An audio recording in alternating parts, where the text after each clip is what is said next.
இந்தியாவில் இருந்து வெளிநாட்டில் வேலை வாங்கி தருவதாக கூறி படித்த பட்டதாரிகள் பலரிடம் லட்சக்கணக்கான ரூபாய் மோசடி செய்து சைபர் கிரைம் அடிமைகளாக சிக்க வைக்கும் சம்பவம் நிகழ்ந்துள்ளது.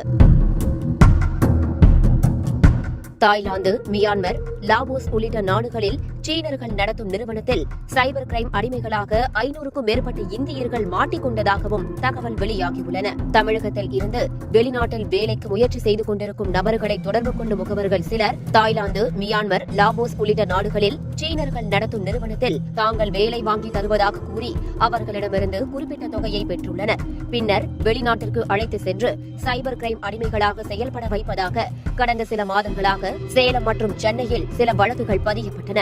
இது தொடர்பாக விசாரணை மேற்கொண்டதில் தமிழகத்தில் இருந்து வெளிநாட்டில் வேலை வாங்கி தருவதாக அழைத்து சென்று அவர்களை டேட்டிங் ஆப்களில் பெண்கள் போல பேச வைத்து சைபர் மோசடியில் ஈடுபடுத்துவதாக புகார்தாரர்கள் தரப்பில் இருந்து தெரிவிக்கப்பட்டுள்ளன.